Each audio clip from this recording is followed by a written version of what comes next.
Hello friends, स्वागत है आप सभी का एक बार फिर आपके अपने YouTube channel GK Prince academy पर। दोस्तों, हम लोग डिस्कस कर रहे थे करंट अफेयर पॉइंटर्स, जो कि संक्षिप्त वार्षिक संकलन था 30 मई 2025 से लेकर 15 जून 2026 तक का घटना चक्र करंट अफेयर पॉइंटर्स जो निकला उसका राष्ट्रीय क्रम देख लिया है। आज हम इसमें डिस्कस करेंगे पर्यावरण से रिलेटेड, जो कि आपका यूपी ट्रिपल एस सी का मेंस जो एग्जाम होने वाला है लोअर का, उसके लिए बहुत इंपॉर्टेंट हो जाता है। ठीक है, क्योंकि पर्यावरण आपदा प्रबंधन से क्वेश्चन पूछा जाना है, तो करंट अफेयर्स को उसमें जरूर देखना है। इसमें हम पारिस्थितिकी से पर्यावरण, वन प्रदूषण, प्राकृतिक आपदाएं, वैश्विक समझौते क्या क्या हुए, इन सभी से रिलेटेड पूरे एक साल का देखने वाले। तो चलिए इस वीडियो को शुरुआत करते हैं। और इसका राष्ट्रीय घटनाक्रम अगर नहीं देखा है तो चैनल पर जाइए, आपको मिल जाएगा। राष्ट्रीय घटनाक्रम बिल्कुल देखिएगा। ठीक है, पहला पॉइंट है यहाँ भारत का 100वां रामसर स्थल घोषित किया गया, जो कि जयप्रकाश नारायण पक्षी अभ्यारण्य नाम है। और ये कहाँ पर स्थित है? ये 5 जून 2026 को घोषित किया गया था। तो ये बलिया जिला में पड़ता है उत्तर प्रदेश के, और उत्तर प्रदेश की दृष्टि से ये इम्पोर्टेंट हो जाता है। जयप्रकाश नारायण पक्षी अभ्यारण्य को अन्य किस नाम से जाना जाता है? तो सुरहाताल पक्षी विहार के नाम से भी जानते हैं, तो ये भी याद रखिएगा। ठीक है, जयप्रकाश नारायण पक्षी अभ्यारण्य को रामसर स्थल घोषित किए जाने के बाद उत्तर प्रदेश में कुल कितने रामसर स्थल हो गए हैं? तो टोटल अब 13 हो गया है। ठीक है, विश्व पर्यावरण दिवस 5 जून को मनाया जाता है, सभी को पता है। इस बार की थीम याद रखिएगा, इंपॉर्टेंट है, जलवायु कार्रवाई इसकी इस बार की थीम बनी थी 2026 की। ठीक है, चलिए अगला point, global annual to decadal climate update 2026 से 35 तक रिपोर्ट किस संस्था के द्वारा जारी की गई? तो ये विश्व मौसम विज्ञान संगठन यानी WMO के द्वारा जारी किया गया। इस रिपोर्ट के अनुसार 2026 से 2030 तक के बीच किस वर्ष को अल नीनो के कारण सबसे गर्म वर्ष होने की संभावना जताई गई है? तो वो है 2027। ठीक है, आने वाला जो है। रिपोर्ट में किस क्षेत्र में भयंकर सूखे का अनुमान लगाया गया? तो अमेजन बेसिन में भयंकर सूखे का अनुमान लगाया गया है। इस रिपोर्ट के अनुसार आगामी 5 वर्षों में किस ध्रुवीय क्षेत्र में 1991 से 2020 के औसत से 3 गुना तेजी यानी कि 2.8 डिग्री सेंटीग्रेड से तापमान बढ़ने का अनुमान है? तो ये आर्कटिक को जो है ध्रुवीय क्षेत्र में बढ़ेगा, ये भी ध्यान दीजिएगा। अंतर्राष्ट्रीय जैव विविधता दिवस प्रतिवर्ष कब मनाया जाता है? इंपॉर्टेंट है, 22 मई को हर साल मनाते हैं। इंपॉर्टेंट है, इसको जरूर ध्यान में रखिएगा। ठीक है, भारत में पहला मानव हाथी संघर्ष अनुसंधान केंद्र जो है कहाँ स्थापित करने की घोषणा की गई है? मानव हाथी संघर्ष अनुसंधान केंद्र जो है ये पलामू टाइगर रिजर्व में स्थापना किया जाएगा, जो कि झारखंड में है।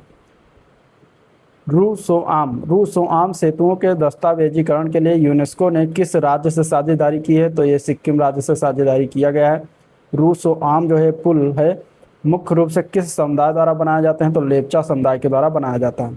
ये पुल किस बायोस्फीयर रिजर्व में पाया जाता है? तो Khangchendzonga biosphere reserve में पाया जाता है।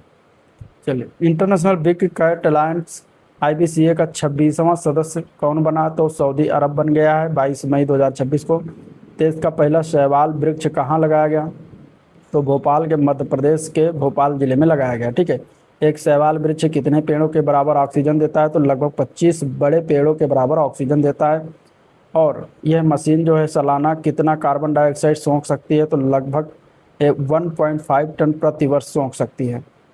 ठीक है, अगला क्वेश्चन, भारत की पहली एकीकृत CCUS AS फील्ड प्रयोगशाला सुविधा का उद्घाटन कहाँ किया गया? तो IIT बॉम्बे में किया गया है। ठीक है, CCUS फील्ड प्रयोगशाला किस क्षेत्र से संबंधित है? कार्बन कैप्चर, यूटिलाइजेशन और स्टोरेज से रिलेटेड है। नवीकरणीय ऊर्जा की स्थापित क्षमता के मामले में भारत वैश्विक स्तर पर किस स्थान पर है? तो तीसरे स्थान पर है। भारत ने FY यानी कि फाइनेंशियल ईयर 2025-26 में कितनी पवन ऊर्जा क्षमता जोड़ी? तो 6.05 गीगावाट की क्षमता जोड़ी है, जो कि पवन ऊर्जा से रिलेटेड है। भारत की कुल स्थापित पवन ऊर्जा क्षमता अब कितनी हो गई है? तो 56 गीगावाट से अधिक हो गया है। ठीक है, कितना हो गया? 56 गीगावाट से अधिक हो गया है। भारत और यूरोपीय संघ ने EV बैटरी पुनर्चक्रण के लिए कितनी राशि की संयुक्त पहल शुरू की है? तो 15.2 मिलियन यूरो, लगभग 169 करोड़ रुपए की जो है ये संयुक्त पहल शुरुआत किया गया है।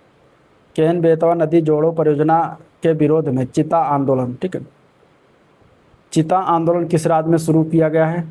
इसके विरोध में मध्य प्रदेश राज्य में शुरुआत किया गया है। जमीनी स्तर पर जैव विविधता शासन को मजबूत करने की 5 वर्षीय योजनाएं किन राज्यों में शुरू की गई? तो तमिलनाडु में, सप्तमंगलम में और मेघालय गारो हिल्स में शुरुआत किया गया है।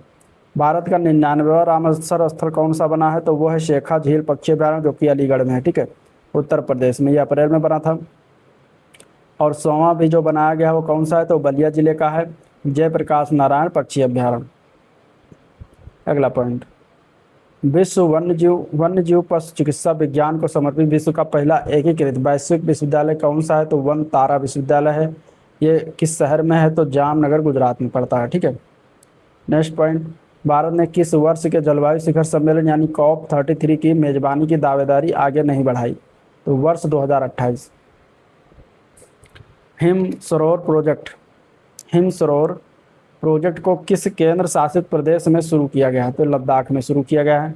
इस प्रोजेक्ट का मुख्य उद्देश्य क्या है? तो लद्दाख के उच्च ऊंचाई वाले क्षेत्रों में जल सुरक्षा सुनिश्चित करना इसका मुख्य उद्देश्य है।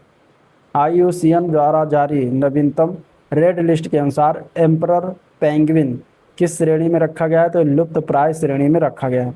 आर्थिक मामलों की मंत्रिमंडल समिति ने किस जल विद्युत परियोजना के निर्माण के हेतु निवेश प्रस्ताव को मंजूरी दी है? तो कलाई द्वितीय जल विद्युत परियोजना के निर्माण के लिए प्रस्ताव को मंजूरी दे दिया गया है। इसकी क्षमता कितनी है? तो 1200 मेगावाट क्षमता है। ये कहाँ बनाया जाएगी? तो अंजा जिला अरुणाचल प्रदेश में बनाया जाएगा।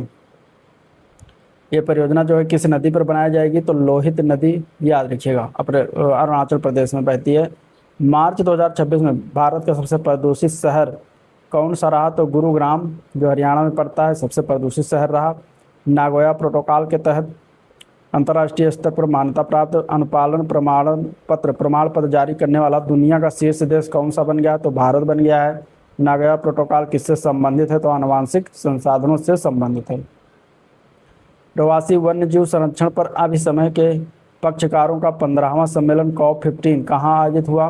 तो ये हुआ है कैंपो ग्रांडे, जो कि ब्राज़ील में पड़ता है, तो वहाँ पर आयोजन हुआ है। भव सागर रेफरल सेंटर को किस रूप में नामित किया गया है? तो गहरे समुद्र में रहने वाले जीवों के लिए भारत का राष्ट्रीय भंडार के रूप में इसको जो है नामित किया गया है। भव सागर रेफरल सेंटर कहाँ स्थित है? तो कोच्चि, केरल के कोच्चि में स्थित है। और भव सागर रेफरल सेंटर जो है किस स्थान का हिस्सा है? तो समुद्री जीव संसाधन और पारिस्थितिकी केंद्र का हिस्सा है। वर्ष 2026 में अर्थ आवर किस तारीख को मनाया गया? तो ये मार्च में मनाया जाता है, तो 28 मार्च को इस बार मनाया गया 2026 में। अर्थ आवर 2026 की थीम क्या थी इस बार? तो give an hour for earth, यानी पृथ्वी के लिए एक घंटा दें, ये इसका थीम रहा था। अर्थ आवर के दौरान लाइटें बंद करने का वैश्विक समय क्या निर्धारित है? तो स्थानीय समय के अनुसार रात 8:30 बजे से लेकर 9:30 बजे तक निर्धारित किया गया। अर्थ आवर अभियान की शुरुआत सबसे पहले कब कहाँ हुई? तो ये 2007 में हुआ था, सिडनी में, ऑस्ट्रेलिया से शुरुआत हुई थी। अर्थ आवर का आयोजन जो है किस अंतर्राष्ट्रीय संस्था द्वारा किया जाता है? World wild life fund for nature, यानी WWF के द्वारा किया जाता है। नेक्स्ट पॉइंट, IQ एयर की वर्ल्ड एयर क्वालिटी रिपोर्ट 2025 के अनुसार दुनिया की सबसे प्रदूषित शहर कौन सा है? तो लोनी जो है गाजियाबाद में एक शहर है, स्थान है, जो सबसे प्रदूषित शहर है। लोनी में PM 2.5 की वार्षिक औसत सांद्रता कितनी दर्ज की गई? तो यहाँ पे 112.5 माइक्रोग्राम प्रति घन मीटर दर्ज किया गया, ठीक है। IQ एयर रिपोर्ट के अनुसार दुनिया का सबसे प्रदूषित देश तो वो है पाकिस्तान। भारत का स्थान इस सूची में कौन सा रहा है? तो 6वां स्थान है, ठीक है। प्रकृति 2026 क्या है? तो एक कार्बन बाजारों पर अंतर्राष्ट्रीय एक सम्मेलन है प्रकृति 2026। इस सम्मेलन में किस पोर्टल का शुभारंभ किया गया? तो भारतीय कार्बन बाजार पोर्टल का शुभारंभ किया गया। इस सम्मेलन के अंतर्गत यह सम्मेलन किसके अंतर्गत आयोजित हुआ? तो भारत विद्युत शिखर सम्मेलन 2026 के अंतर्गत आयोजित किया गया। भारतीय कार्बन बाजार पोर्टल का मुख्य उद्देश्य क्या है? तो कार्बन क्रेडिट की खरीद और बिक्री को आसान और पारदर्शी बनाना इसका मुख्य उद्देश्य है। यूनेस्को ने किस नदी जोड़ो परियोजना के लिए संरक्षण मानदंडों के पालन की जो है सलाह दी है? तो अघनाशिनी वेदावती नदी जोड़ो परियोजना के लिए जो है मानदंडों के लिए जो है पालन करने की सलाह दी है। यह परियोजना भारत की किस जैव विविधता हॉट स्पॉट को प्रभावित करती है? तो ये पश्चिमी घाट को प्रभावित कर सकती है, ठीक है। अघनाशिनी वेदावती नदी जोड़ो परियोजना किस राज्य में स्थित है, संबंधित है? तो कर्नाटक राज्य से संबंधित है। अगले पॉइंट की तरफ चलते हैं। केंद्रीय कैबिनेट ने किस जलवायु और लक्ष्य दस्तावेज को अद्यतन करने की मंजूरी दी है? तो राष्ट्रीय स्तर पर निर्धारित योगदान को जो है अद्यतन करने की मंजूरी दी है। भारत ने किस वर्ष तक अपनी अर्थव्यवस्था की उत्सर्जन तीव्रता को 47% कम करने का नया लक्ष्य रखा है? तो वर्ष 2035 तक, 2005 के स्तर के मुकाबले 2035 तक रखा गया है नया लक्ष्य। अद्यतन एनडीसी के अनुसार भारत 2035 तक अपनी स्थापित बिजली क्षमता का कितना प्रतिशत गैर जीवाश्म ईंधन से प्राप्त करेगा? तो लगभग 60%। भारत की यह पहल किस वैश्विक फ्रेमवर्क के प्रति अपनी जिम्मेदारी दर्शाती है? तो यूएनएफसीसीसी यानी कि United Nations Framework Convention on Climate Change के प्रति जो है जिम्मेदारी दर्शाती है। State of India environment report 2026 किन संस्थाओं के द्वारा जारी किया था? तो centre for science and environment down to earth, इन दोनों के द्वारा जारी किया था। सतत विकास लक्ष्य को प्राप्त करने के मामले में कौन से राज्य इस रिपोर्ट में शीर्ष पर रहे हैं? तो केरल और उत्तराखंड रहा है। ठीक है, इस रिपोर्ट के अनुसार भारत के किस क्षेत्र में भूमि क्षरण की समस्या सबसे गंभीर बताई गई है? तो राजस्थान है, महाराष्ट्र और गुजरात। रिपोर्ट ने जलवायु परिवर्तन के प्रति भारत के किस वर्ग को सबसे अधिक संवेदनशील बताया? तो सीमांत, किसान और तटीय क्षेत्रों में रहने वाले समुदाय को सबसे अधिक संवेदनशील बताया। किन 3 भारतीय राज्यों में चरम मौसम वाले दिनों की संख्या सबसे अधिक दर्ज की? तो हिमाचल प्रदेश, केरल और मध्य प्रदेश में दर्ज किया गया। वन्य जीव की प्रवासी प्रजातियों के संरक्षण पर कन्वेंशन की 15वीं बैठक COP15 कहाँ आयोजित की गई? तो 23 से 29 मार्च 2026 को ये कैंपो ग्रांडे ब्राज़ील में आयोजित किया गया। CMS को और किस अन्य नाम से जाना जाता है? तो बान कन्वेंशन के नाम से जाना जाता है। ठीक है, बान कन्वेंशन के नाम से जाना जाता है। जलवायु परिवर्तन पर अंतर सरकारी पैनल के 64वें सत्र का आयोजन कहाँ किया गया? तो बैंकॉक, थाईलैंड में किया गया। IPCC 64 में किन 2 नए मेथोडोलॉजी रिपोर्ट्स की चर्चा किया गया है? तो अल्पकालिक जलवायु प्रदूषक और कार्बन डाइऑक्साइड रिमूवल तकनीकों पर चर्चा किया गया है। ठीक है, विश्व पर्यावरण दिवस 2026 की मेजबानी किस देश को चुना गया है? तो अजरबैजान को चुना गया है। अजरबैजान के किस शहर में इस वैश्विक उत्सव का आयोजन किया गया? तो बाकू शहर में किया गया। ठीक है, बाकू शहर में किया गया। State of global climate 2025 report किस अंतर्राष्ट्रीय संस्था के द्वारा जारी किया गया? तो विश्व मौसम विज्ञान संगठन के द्वारा जारी किया गया। अगला पॉइंट देखते हैं। तो इस रिपोर्ट के अनुसार वर्ष 2026 का फरवरी महीना रिकॉर्ड में अब तक का कौन सा सबसे गर्म फरवरी रहा? तो 5वां महीना रहा। ठीक है, 5वां महीना रहा। यहाँ पे इसका आंसर हो जाएगा 5th।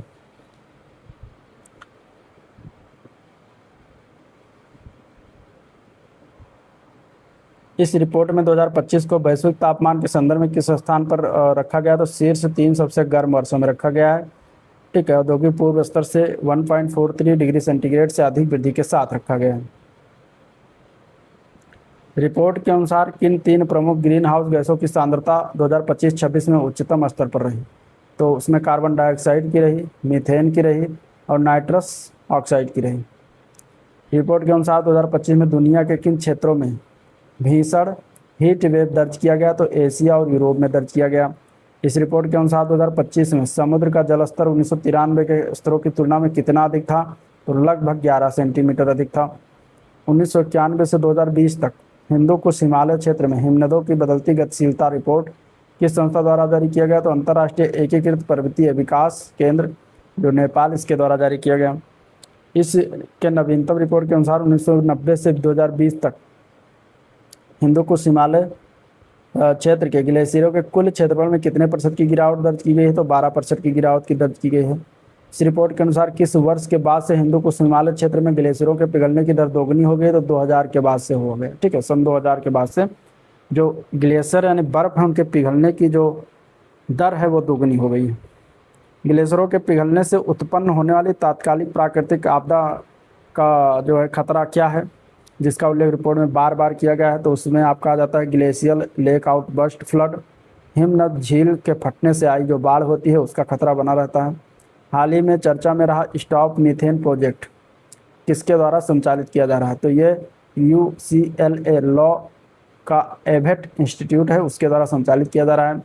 विश्व के शीर्ष 25 सबसे बड़े मीथेन उत्सर्जन करने वाले तेल और गैस स्थलों में 15 किस देश में स्थित हैं? तो तुर्कमेनिस्तान में स्थित है। ठीक है, भारत का कौन सा लैंडफिल क्षेत्र एक प्रमुख सुपर एमिएटर के रूप में उभरा है? सिकंदराबाद तेलंगाना और मुंबई, ठीक है, महाराष्ट्र। ऑपरेशन थंडर 2025 मुख्य रूप से किस उद्देश्य के लिए चलाया गया एक वैश्विक अभियान है? तो वन्य जीव एवं वन उत्पादों के अवैध व्यापार के खिलाफ चलाया गया। ऑपरेशन थंडर का जो है नेतृत्व किन दो प्रमुख अंतर्राष्ट्रीय संगठनों द्वारा किया गया? तो इंटरपोल और विश्व सीमा शुल्क संगठन के द्वारा किया गया। ठीक है।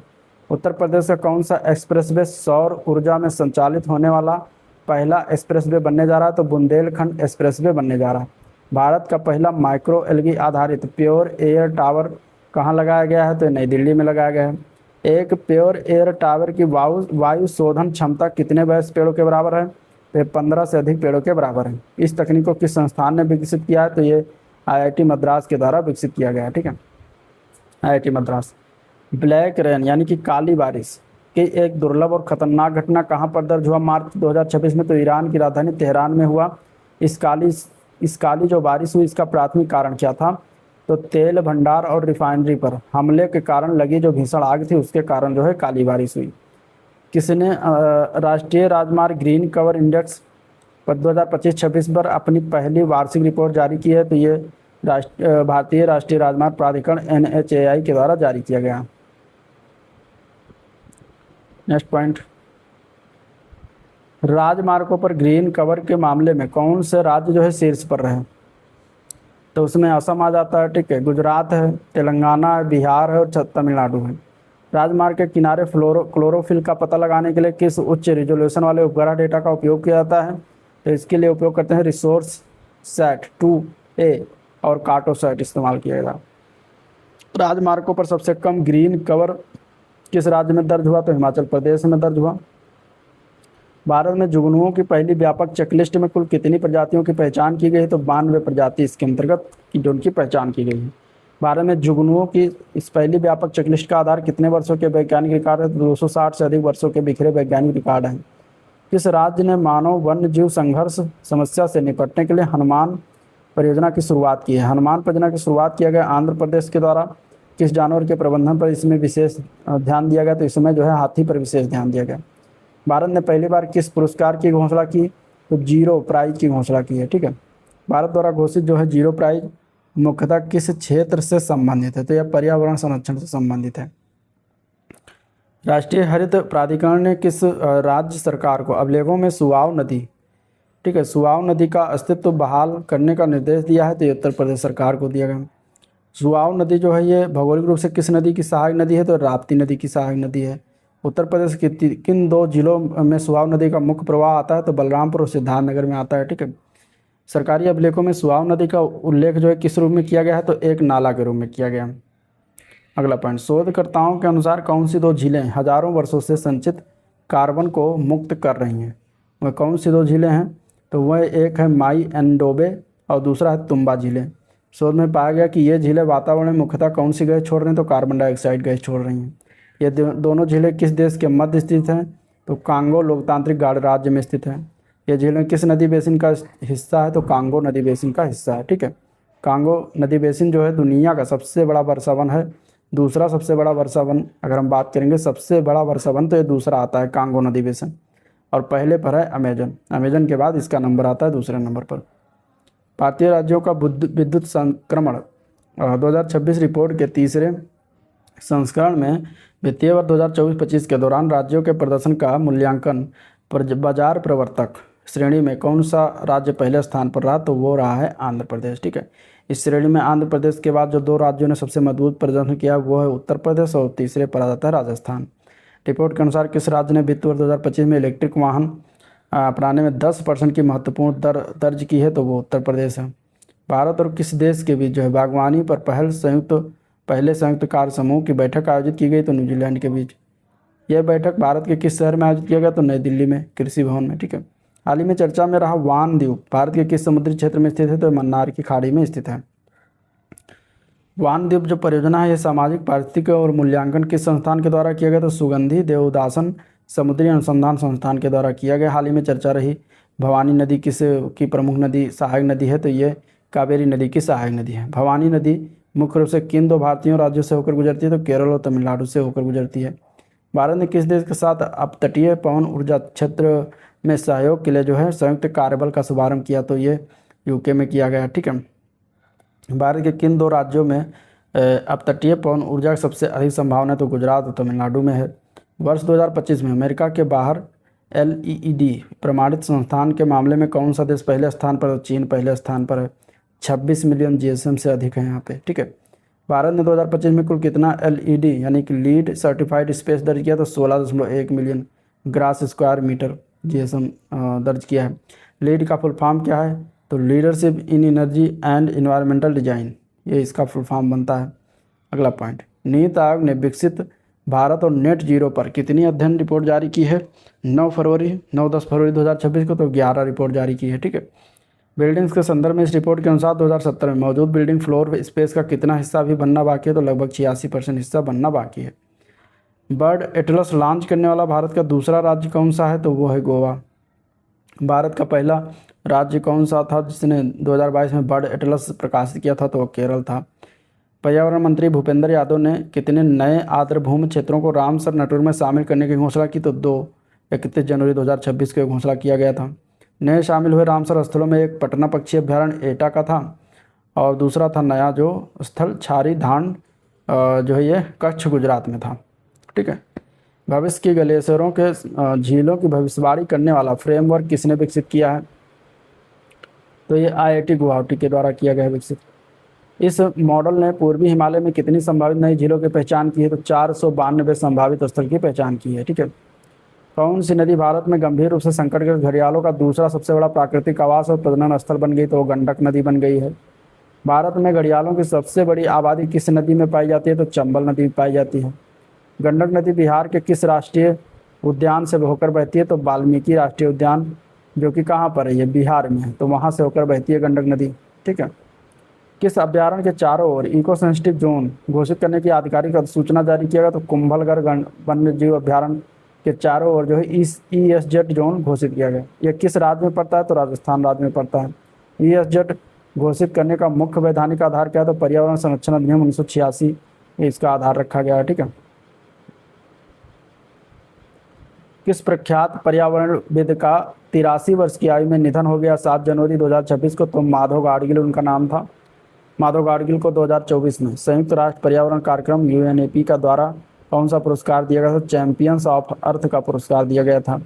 National oceanic and atmospheric administration यानी नोवा ने आर्कटिक रिपोर्ट कार्ड किस वर्ष जारी किया है? तो वर्ष 2025 में जारी किया है।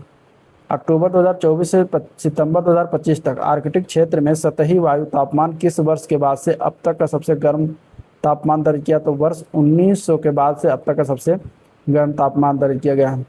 कार्बन सीमा समायोजन तंत्र किसने लागू किया? तो यूरोपीय संघ ने लागू किया। वन एवं पर्यावरण मंत्रालय भारत सरकार ने किस अभ्यारण्य को पर्यावरण संवेदनशील क्षेत्र घोषित किया? तो पार्वती अर्गा पक्षी अभ्यारण्य को 29 दिसंबर 2025 को जो है संवेदनशील घोषित किया है। यह कहाँ पर है? तो उत्तर प्रदेश के गोंडा जिले में पड़ता है। यहाँ इंपॉर्टेंट है, याद रखिएगा। किस राज्य ने ग्रीन डिपॉजिट योजना की शुरुआत की? तो मेघालय सरकार के द्वारा शुरुआत किया गया 12 दिसंबर 2025 को। पर्यटकों को प्लास्टिक की वस्तुएं साथ लाने, बोतल रैपर पर कितनी वापसी योग जमा राशि देनी होगी? तो 100 रुपये न्यूनतम लगाया जाएगा। ठीक है, किस राज्य ने ऊद बिलाव के संरक्षण के लिए जो है समर्पित पहल शुरू की? तो तमिलनाडु ने शुरुआत किया है। IUCN की रेड लिस्ट में इस प्रजाति को किस श्रेणी में रखा गया? तो सुभेद श्रेणी में रखा गया है। अरावली के संरक्षण के लिए कौन सा नागरिक अभियान चर्चा में आया? तो सेव अरावली नामक चलाया गया। ठीक है, अरावली संरक्षण के लिए दिसंबर 2025 में। अरावली पर्वतमाला की उत्पत्ति किस भूगर्भीय युग से हुई? तो प्रोटोरोजोइक युग में इसकी उत्पत्ति हुई थी, आज से लगभग 2 से लेकर 2.5 अरब साल पहले। अरावली के विस्तार जो है किन प्रदेशों में है? तो गुजरात से लेकर राजस्थान, हरियाणा और दिल्ली तक इसका विस्तार है। अगला पॉइंट, किस जल विद्युत परियोजना की इकाई 2 यानी यूनिट 2 का वाणिज्यिक संचालन शुरू हो गया है? तो सुबनसिरी लोअर जल विद्युत परियोजना का शुभारंभ हो गया है। किन 2 राज्यों पर सीमा पर स्थित है? तो असम और अरुणाचल प्रदेश राज्यों की सीमा पर यह स्थित है। ठीक है,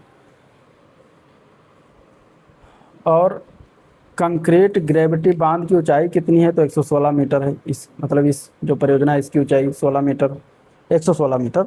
सुबनसिरी नदी जो है किसकी सबसे बड़ी सहायक नदी है? तो ये ब्रह्मपुत्र की सहायक नदी है।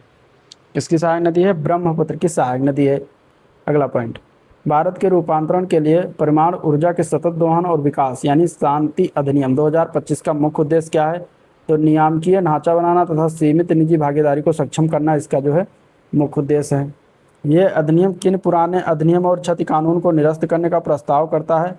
तो परमाणु ऊर्जा अधिनियम 1962 और असैनिक दायित्व अधिनियम 2010 का जो है सुझाव प्रस्ताव करता है। भारत की पहली वाइल्ड लाइफ सेफ हाईवे का उद्घाटन किस राज्य में किया गया? तो मध्य प्रदेश राज्य में किया गया। ये सड़क खंड किस वन्य जीव अभयारण्य रिजर्व से होकर गुजरता है? तो वीरांगना दुर्गावती टाइगर रिजर्व से होकर गुजरता है। संयुक्त राष्ट्र पर्यावरण सभा के 7वें सत्र का आयोजन कहाँ किया गया? तो नैरोबी केन्या में किया गया, जहाँ पे यूएनईपी का मुख्यालय है। ठीक है। यूएनईए 7 का मुख्य विषय क्या था? इसका थीम था एक लचीले ग्रह के लिए टिकाऊ समाधानों को आगे बढ़ाना। इस सत्र की अध्यक्षता किसके द्वारा किया गया? तो डॉक्टर अब्दुल्ला बिन अली अल अमरी, जो कि ओमान के पर्यावरण प्राधिकरण के अध्यक्ष हैं, इनके द्वारा जो है इसकी अध्यक्षता की गई। इस सत्र के दौरान यूएनईपी की कौन सी महत्वपूर्ण वैश्विक रिपोर्ट जारी किया गया? तो ग्लोबल एनवायरमेंटल आउटलुक जीईओ जारी किया गया। जीईओ 7 रिपोर्ट के अनुसार 2050 तक नेट जीरो लक्ष्य के लिए प्रतिवर्ष कितने निवेश की आवश्यकता है? तो लगभग 8 ट्रिलियन अमेरिकी डॉलर की आवश्यकता है। भारत की किस वरिष्ठ अधिकारी को champions of the earth award 2025 से सम्मानित किया गया? तो उनका नाम है सुप्रिया साहू, अतिरिक्त मुख्य सचिव तमिलनाडु सरकार की। यूएनईए 8 का आयोजन कहाँ निर्धारित है? तो ये दिसंबर 2027 में होगा, नैरोबी केन्या में होगा। भारत में ट्रेनों के लिए पहला हाइड्रोजन संयंत्र जो है कहाँ स्थापित किया गया? तो जींद, हरियाणा के जींद में स्थापना किया गया है। हाल ही में वैज्ञानिकों और संरक्षण विशेषज्ञों ने किस वन्य जीव अभ्यारण्य को लेकर गंभीर चिंता जताई है? तो नरपूह वन्य जीव अभ्यारण्य को लेकर गंभीर चिंता जताई है। ये किस राज्य में है? तो ये मेघालय राज्य में है। ठीक है। कौन सी नदी इस अभ्यारण्य की उत्तरी सीमा का निर्धारण करती है? तो ये लूखा नदी है जो उत्तरी सीमा का निर्धारण करती है। सिलीसेड झील भारत की कौन सी रामसर स्थल बनी है? तो 96वीं ये रामसर स्थल बनी है। ये कहाँ पर स्थित है? तो अलवर राजस्थान में स्थित है। सिलीसेड झील किस प्रसिद्ध टाइगर रिजर्व के बफर जोन में स्थित है? तो सरिस्का टाइगर रिजर्व में स्थित है। भारत में जन्मी पहली मादा चीता जिसने शावकों को जन्म दिया, उसका नाम क्या है? तो मुखी नाम है। मुखी ने कुल कितने शावकों को जन्म दिया? कुल 5 शावकों को जन्म दिया। चीता पुनर्वास परियोजना के तहत पहली बार चीते भारत में किस वर्ष आए थे? तो सितंबर 2022 में आया था। ठीक है। चीता भारत में किस वर्ष विलुप्त घोषित किए गए थे? तो वर्ष 1952 में विलुप्त घोषित किए गए थे। तेंदुआ जन नियंत्रण कार्यक्रम के लिए केंद्र की मंजूरी के प्राप्त करने वाला देश का पहला राज्य कौन सा बना? तो महाराष्ट्र बना है। वन एवं पर्यावरण मंत्रालय भारत सरकार ने किन घटनाओं के मद्देनजर इस कार्यक्रम को मंजूरी दी? तो मानव तेंदुआ संघर्ष के कार्यक्रम को मंजूरी दी। किस देश में स्थित हाइली गुब्बी ज्वालामुखी में उद्गार हुआ? तो ये इथियोपिया देश में स्थित है। इंडोनेशिया स्थित किस ज्वालामुखी में उद्गार हुआ है? तो उसका नाम है माउंट सुमेरु। चक्रवात दित्वा ने मुख्य रूप से किस देश के प्रभावित किया? तो श्रीलंका को प्रभावित किया। किस देश ने ऑपरेशन सागर बंधु के तहत श्रीलंका को राहत सामग्री पहुंचाई? तो भारत ने पहुंचाई है। चक्रवात दित्वा का प्रभाव किस भारतीय राज्य में पड़ा? तो तमिलनाडु पर पड़ा था। आपदा सूचना प्रबंधन विकास के लिए एशियाई और प्रशांत केंद्र का 10वां सत्र जो है कहाँ आयोजित हुआ? तो विज्ञान भवन नई दिल्ली में 21 नवंबर 2025 को आयोजन हुआ। ठीक है। संयुक्त राष्ट्र जलवायु सम्मेलन की रूपरेखा सम्मेलन के पक्षकारों का 30वां सम्मेलन COP30 कहाँ आयोजित किया गया? तो बेलम ब्राजील में आयोजित किया गया। इस सम्मेलन में कितने देशों के वार्ताकारों ने भाग लिया? तो 94 देश और यूरोपियन यूनियन के वार्ताकारों ने भाग लिया है। किस देश ने कार्बन बाजार एकीकरण के लिए एक पर्यावरण गठबंधन का नेतृत्व किया? तो ब्राजील ने किया है। COP30 सम्मेलन के प्रमुख परिणामों का किस नाम से जाना गया? तो मुतिराओ निर्णय के नाम से जाना गया। ठीक है। पुर्तगाली शब्द मुतिराओ का अर्थ क्या है? तो इसका अर्थ हो जाता है सामुदायिक प्रयास। COP30 सम्मेलन के किस वर्ष तक जलवायु अनुकूलन वित्त पोषण को 3 गुना करने पर सहमति बनी है? तो 2035 तक यह किया जाएगा। ठीक है। अनुकूलन प्रगति पर नजर रखने के लिए कितने वैश्विक संकेतों को अपनाया गया? तो 59 वैश्विक संकेतों को अपनाया गया। और किस मुद्दे पर जो है कोई अंतिम रूपरेखा शामिल नहीं हो सकी? तो जीवाश्म ईंधनों पर चरणबद्ध तरीके से समापन। किस बहुप्रतीक्षित मुद्दे पर बातचीत सफलतापूर्वक संपन्न हुआ? तो लैंगिक कार्य योजना पर जो है सफलतापूर्वक संपन्न हुआ।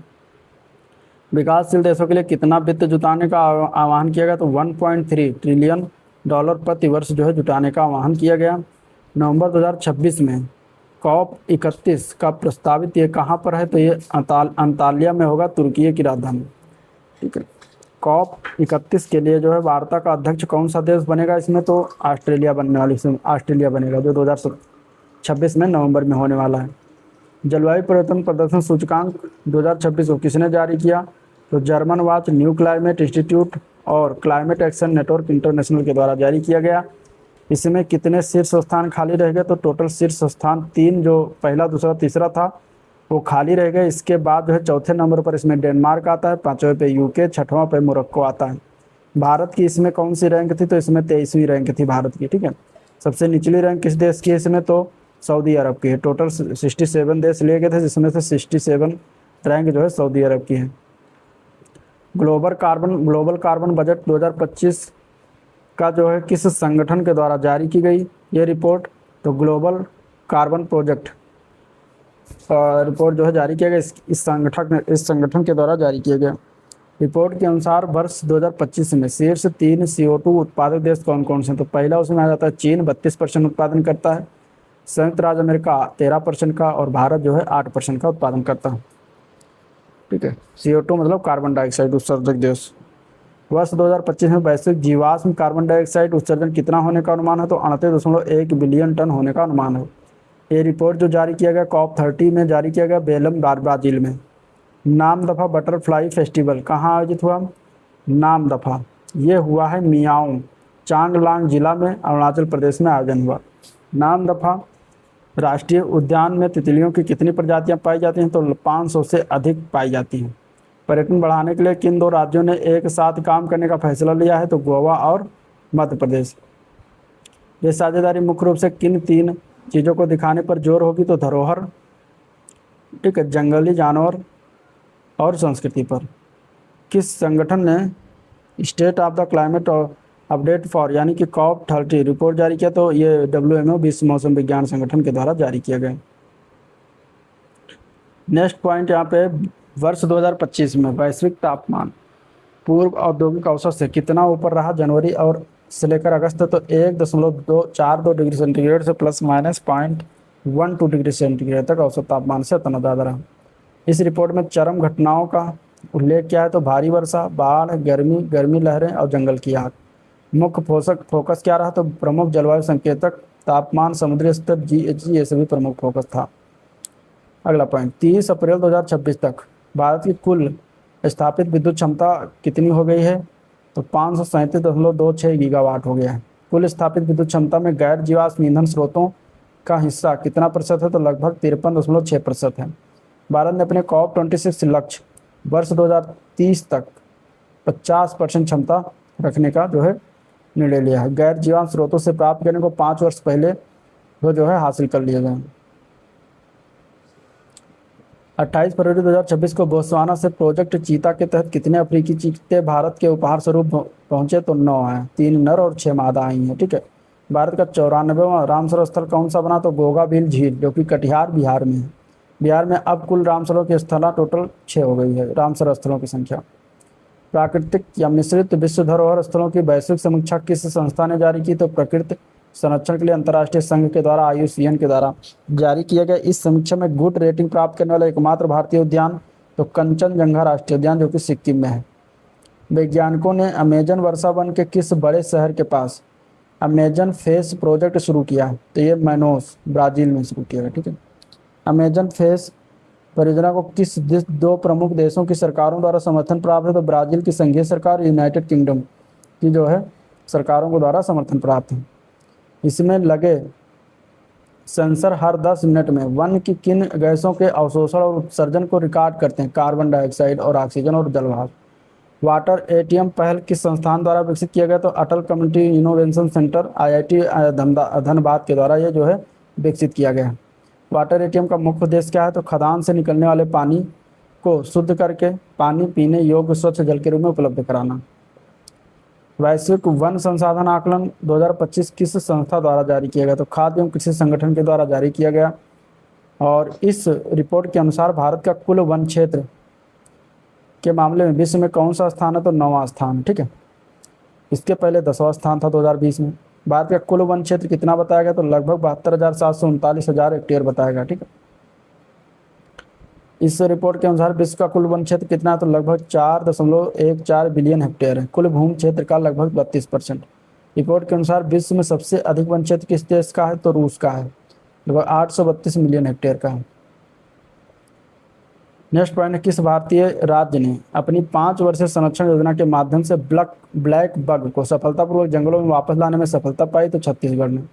यह संरक्षण अभियान जो है किस अभ्यारण्य में चलाया गया था? वो बारनवा पारा वन अभ्यारण्य में चलाया गया। किन 3 भारतीय राज्यों ने ब्लैक बक को अपना अधिकारी राजकीय पशु घोषित किया? तो पंजाब, हरियाणा और आंध्र प्रदेश ने घोषित किया है।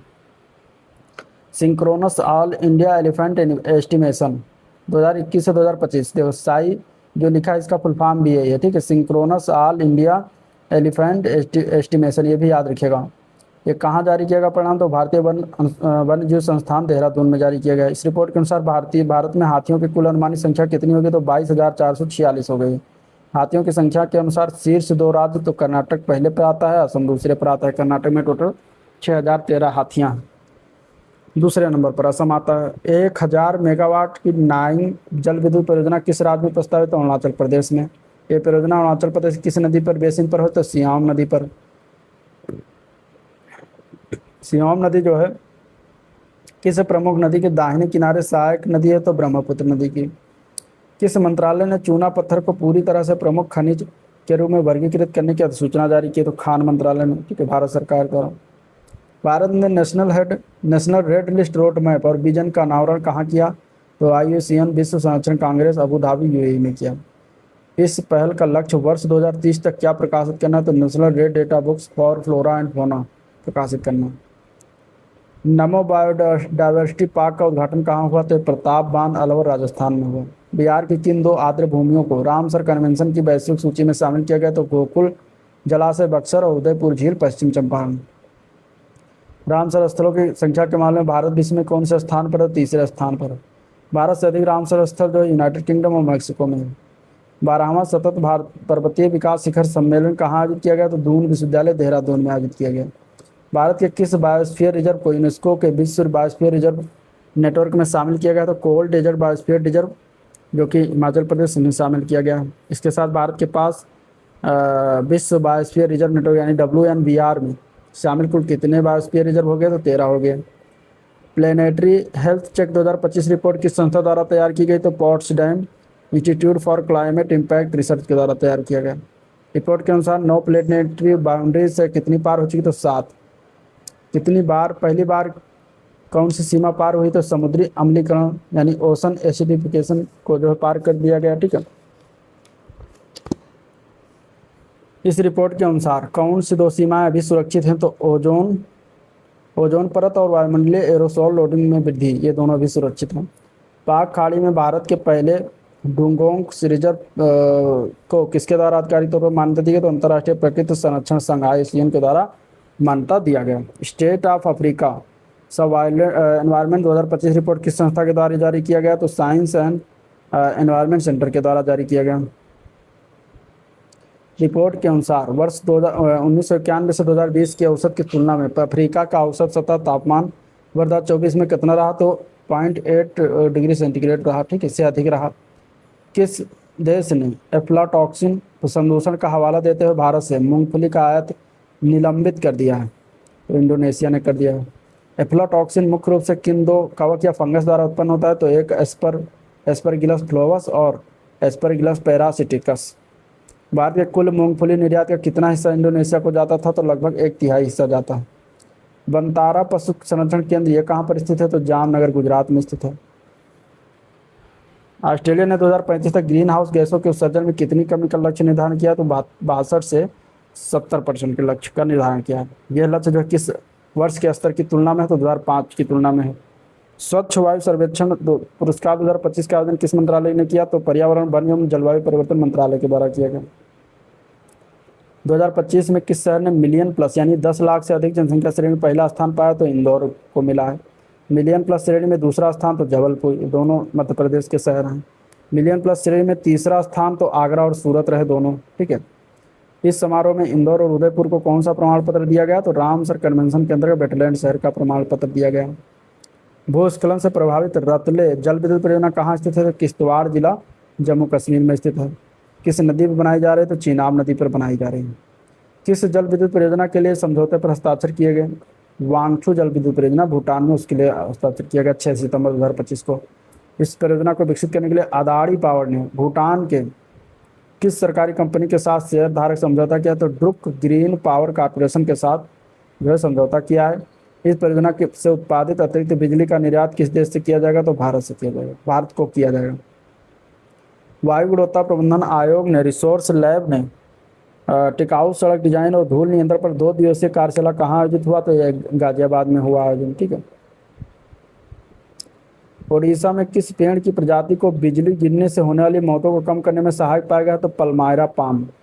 पल्मायरा पाम को और किन नामों से जाना जाता है? तो sugar palm, toddy palm, fan palm, lontar palm, इन सभी नाम के जाना जाता है। हाल ही में प्लास्टिक प्रदूषण पर वैश्विक संधि को अंतिम रूप देने के लिए किस सम्मेलन का आयोजन हुआ? YNC 5.2 का आयोजन हुआ 5 से 14 अगस्त 2025 तक। इंटर गवर्नमेंटल नेगोशिएशन कमेटी वार्ता इसका नाम है पूरा। ये कहाँ पर आयोजित हुआ? तो जिनेवा स्विट्जरलैंड में आयोजित हुआ। इस वार्ता का परिणाम क्या रहा? तो बाध्यकारी वैश्विक संधि के लिए आम सहमति नहीं बन पाई। अगला पॉइंट है राइजोटोप प्रोजेक्ट किस देश के विश्वविद्यालय द्वारा शुरू किया गया है? तो दक्षिण अफ्रीका के द्वारा। राइजोटोप प्रोजेक्ट किस उद्देश्य से शुरू किया गया? तो गैंडों की सींगों में रेडियोधर्मी आइसोटोप इंजेक्ट कर उनकी तस्करी रोकना इसे शुरू किया गया है। एक आंतरिक सर्वेक्षण के अनुसार किस टाइगर रिजर्व में बाघों की संख्या बढ़कर लगभग 80 हो गई? तो पीलीभीत टाइगर रिजर्व उत्तर प्रदेश में। ठीक है। Global trade update mobilising trade to curb plastic pollution शीर्षक से कितने रिपोर्ट जारी की? तो संयुक्त राष्ट्र व्यापार एवं विकास के द्वारा जारी किया गया। ठीक है। ये 2023 में वैश्विक प्लास्टिक उत्पादन कितना था? 436 मिलियन मीट्रिक टन था इसका उत्पादन। काजीरंगा में बाघों की स्थिति 2024 नामक रिपोर्ट में किस टाइगर रिजर्व में बाघों का घनत्व तो सर्वाधिक पाया? बांदीपुर टाइगर रिजर्व कर्नाटक में। ठीक है, ये स्थित है। पराली प्रबंधन के लिए नया प्रकोष्ठ कहाँ स्थापित किया गया है? तो पंजाब के मोहाली में स्थापित किया गया। ठीक है। पर्यावरण संरक्षण नियम 2025 को किसके तहत सूचित किया गया? तो पर्यावरण संरक्षण नियम 1986 के तहत सूचित किया गया है। और इन नियमों के तहत किन स्थलों से निपटने के लिए एक प्रक्रिया तैयार की गई? तो रासायनिक संदूक वाले स्थलों की तैयारी की गई है। दूषित स्थलों की मैपिंग और निगरानी कौन करेगा? केंद्रीय प्रदूषण नियंत्रण बोर्ड करेगा। इस कौन से प्रदूषण स्थल इन नियमों से बाहर हैं? तो रेडियोधर्मी, खननकार, तेल द्वारा समुद्र प्रदूषण और डंप स्थलों के ठोस अपशिष्ट से बाहर हैं। ग्लोबल वेटलैंड आउटलुक 2025 किसके द्वारा प्रकाशित किया गया? तो आर्द्र भूमि अभिसमय सचिवालय के द्वारा। 1970 के बाद से विश्व में कितनी आर्द्र भूमि नष्ट हो चुकी है? तो लगभग 411 मिलियन हेक्टेयर, लगभग 22% वैश्विक गिरावट के साथ नष्ट हो चुकी है। ठीक है। सबसे अधिक क्षतिग्रस्त आर्द्र भूमियाँ किन क्षेत्रों में पाई गई? तो अफ्रीका, लैटिन अमेरिका और कैरिबियन में पाई गई। आर्द्र भूमियाँ पृथ्वी की स्थल भूमि का कितना प्रतिशत हिस्सा है? तो केवल 6% हिस्सा है।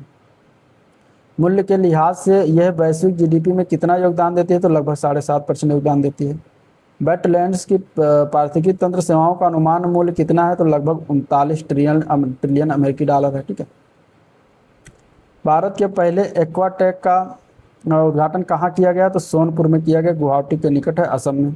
मानव हाथी संघर्ष को कम करने के लिए कौन सी योजना शुरू की गई? तो गज मित्र योजना शुरुआत किया गया है। गज मित्र योजना किस राज्य सरकार के द्वारा शुरू की गई? तो असम राज्य सरकार के द्वारा शुरू की गई। ठीक है। असम में किस जानवर के सींगों का आनुवांशिक विश्लेषण शुरू हुआ है? 11 जुलाई 2025 को। तो एक सींग वाले गैंडे का। कुल कितने सींगों के नमूने का विश्लेषण किया जा रहा था? 2573 सींगे हैं जिनके नमूनों का विश्लेषण किया जा रहा है। अगला पॉइंट, दुनिया भर में सूखे के हॉटस्पॉट 2023 से 25 रिपोर्ट किसने जारी की है? जुलाई 2025 में। तो ये संयुक्त राष्ट्र मरुस्थलीकरण से निपटने का सम्मेलन UNCCD के द्वारा जारी किया गया। सूखे से प्रभावित देश कौन सा रहा इसमें क्षेत्र? तो पूर्वी और दक्षिणी अफ्रीकी जो है इससे प्रभावित रहे। सूखे से प्रभावित अन्य प्रमुख क्षेत्र में अगर देखा जाए तो भूमध्य सागरीय क्षेत्र, अमेजन बेसिन, पनामा, मैक्सिको, दक्षिण पूर्वी एशिया रहा। सामुदायिक सहभागिता और विकास ढांचा रिक्लेम शुभारंभ किस मंत्रालय ने किया? 4 जुलाई 2025 को। तो कोयला मंत्रालय के द्वारा किया गया है। ये किस समुदाय के लिए किया गया? तो खदानों के बंद होने के बाद प्रभावित स्थानीय समुदाय के लिए किया गया। यूरोपीय संघ ने किस वर्ष तक ग्रीन हाउस गैसों के उत्सर्जन में 90% की कटौती करने का लक्ष्य निर्धारित किया है? तो वर्ष 2040 तक। ठीक है, रखा गया लक्ष्य। इसकी तुलना किस वर्ष के उत्सर्जन के स्तर में कमी किया जाए? तो वर्ष 1990 के जो स्तर था उसी स्तर पर लाने के लिए जो है कमी किया जाएगा। Tiger outside tiger reserve project परियोजना किस मंत्रालय के द्वारा शुरू की गई? तो ये TOTR पर्यावरण वन एवं जलवायु परिवर्तन मंत्रालय के द्वारा शुरू की गई। ये जो परियोजना था, इसका मुख्य उद्देश्य क्या है, तो बाघ अभ्यारण्यों के बाहर मानव बाघ संघर्ष को कम करना इसका मुख्य उद्देश्य था। किन दो राज्यों के बीच पोलावरम बना बनाका चेरला लिंक परियोजना को लेकर जल विवाद उत्पन्न हुआ, तो तेलंगाना और आंध्र प्रदेश दो राज्यों के बीच हुआ। यह परियोजना किस राज्य द्वारा प्रस्तावित की गई, तो आंध्र प्रदेश राज्य द्वारा प्रस्तावित किया गया। किस नदी पर प्रस्तावित संयुक्त जल विद्युत परियोजना के खिलाफ जो विरोध प्रदर्शन किया, तो कोसी नदी के खिलाफ। किस कोसी नदी पर प्रस्तावित था। ये किन दो राज्यों की संयुक्त परियोजना है, तो असम और मेघालय की है, और कोसी जो है ये ब्रह्मपुत्र की सहायक नदी है। State of climate in Asia 2024 report किस संगठन द्वारा जारी किया गया, तो ये जारी किया गया विश्व मौसम विज्ञान संगठन WMO के द्वारा जून 2025 में, मतलब पिछले साल जारी किया गया था। वर्ष 2024 में एशिया में तापमान वृद्धि की वैश्विक औसत दर जो है तुलना में कितनी अधिक थी, तो लगभग 2 गुना अधिक थी। वर्ष 2024 में एशिया में तापमान वर्ष 1991 से 2020 की औसत सीमा से कितना थी रहा, तो 1.04 डिग्री सेल्सियस अधिक रहा। कौन सा द्वीपीय देश गंभीर जल संकट का सामना कर रहा है, तो मॉरिशस है। ठीक है, मॉरिशस के प्रमुख जलाशयों का जल स्तर 2024 में कितने प्रतिशत तक गिर गया, तो लगभग 92.6% तक से घटकर 38.2% रह गया। ठीक है, बान जलवायु परिवर्तन सम्मेलन 2025 कहाँ आयोजित किया गया, तो ये आयोजन हुआ था जर्मनी के बान शहर में। इस सम्मेलन जो था, ये ढांचा किसके तहत जो आयोजित हुआ, तो ये हुआ था संयुक्त राष्ट्र framework Convention on Climate change यानी UNFCCC के तहत जो है आयोजित हुआ। ये सहायक निकायों की कौन सी बैठक थी, तो ये 62वीं बैठक थी। सम्मेलन में किस मुद्दे पर विचार विमर्श हुआ, तो नुकसान और क्षति पर जो है विचार विमर्श हुआ। सम्मेलन में विकासशील देशों में किसकी मांग की, तो जलवायु वित्त की मांग की। ठीक है, संशोधित ग्रीन इंडिया मिशन दस्तावेज किस मंत्रालय ने जारी किया, तो पर्यावरण वन और जलवायु परिवर्तन मंत्रालय द्वारा जारी किया गया है। संशोधित GIM दस्तावेज जो है किस अवधि के लिए जो है, 2021 से 2030 तक की अवधि के लिए है। ठीक है, GIM किस राष्ट्रीय नीति के तहत एक मिशन है, राष्ट्रीय जलवायु परिवर्तन कार्य योजना का एक मिशन है। भारत का चौथा शेर प्रजनन केंद्र कहाँ स्थापित करने की घोषणा की गई, तो राजगीर बिहार में स्थापित करने की घोषणा की गई। विश्व मरुस्थलीकरण एवं सूखा रोकथाम दिवस किस तिथि को मनाया जाता है, तो 17 जून को मनाया जाता है। तीसरा संयुक्त राष्ट्र महासागर सम्मेलन UNOC3 कहाँ आयोजित किया गया, तो नीस फ्रांस के नीस शहर में आयोजित किया गया। ठीक है, यह सम्मेलन किस सतत विकास लक्ष्य पर केंद्रित है, तो सतत विकास लक्ष्य 14 जल के नीचे जीवन, इस पर केंद्रित है। UNOC में भारत का प्रतिनिधित्व जो है किसने किया, तो डॉक्टर जितेंद्र सिंह ने किया है, केंद्रीय पृथ्वी विज्ञान एवं राज्य मंत्री हैं। ब्लू NDC चैलेंज किस आयोजन में शुरू किया गया, तीसरे संयुक्त राष्ट्र महासागर सम्मेलन में आयोजन किया गया, शुरू किया गया। यह पहल जो किन दो देशों के द्वारा शुरू की गई, तो फ्रांस और ब्राजील के द्वारा शुरू किया गया। और इस पहल का उद्देश्य राष्ट्रीय निर्धारित योगदान में किसका एकीकरण करने के लिए प्रोत्साहित करना है, तो महासागर केंद्रित जलवायु रणनीतियाँ हैं। किसके द्वारा state of India's environmental in figures 2025 report जारी की है, तो centre for science and environment जो रिपोर्ट है ये जारी किया गया है, और ये इसके द्वारा state of India's environmental and figures जारी किया गया। वर्ष 2024 भारत के लिए किस रूप में दर्ज किया गया, तो सबसे गर्म वर्ष 1901 के उपलब्ध आंकड़ों के अनुसार बताया गया। आपदाओं के कारण वर्ष 2024 में कितने लोग आंतरिक रूप से विस्थापित हुए, लगभग 54 लाख लोग विस्थापित हुआ। आपदाओं के कारण आंतरिक विस्थापन सबसे अधिक प्रभावित राज्य जो था वो असम था। वर्ष 2023 में भारत का वैश्विक ग्रीन हाउस गैस उत्सर्जन का कितना प्रतिशत है, में कितना हिस्सा है, तो 7.8% है। किस भारतीय शहर में वायु प्रदूषण के कारण जीवन प्रत्याशा लगभग 8 वर्ष तक घट गई, तो दिल्ली में। प्लास्टिक प्रदूषण के खिलाफ भारत में कौन सा राज्य कैसावा आधारित बायोप्लास्टिक थैलियों का उपयोग कर रहा है, तो नागालैंड। आपदा रोधी अवसंरचना पर अंतर्राष्ट्रीय सम्मेलन 2025 कहाँ आयोजित हुआ, तो फ्रांस के शहर नीस में है, वहाँ पर आयोजन हुआ। इसका थीम था तटीय क्षेत्रों के लिए सुदृढ़ भविष्य को आकार देना। बिहार का पहला काला हिरण अभ्यारण्य किस जिले में बनाया जा रहा है, तो ये बक्सर में बनाया जा रहा है। ठीक है, तो ये था इन्वायरमेंटल से क्वेश्चन पॉइंट टू पॉइंटर जिसको हम लोगों ने देखा। डिस्कस किया, पसंद आया तो लाइक करिए, चैनल को सब्सक्राइब नहीं किया अभी तक तो सब्सक्राइब करिएगा, साथ ही साथ शेयर भी करिएगा। ठीक है, और आज का वीडियो पर एंड करते हैं, मिलेंगे इसके नेक्स्ट टॉपिक पर, तब तक के लिए थैंक यू।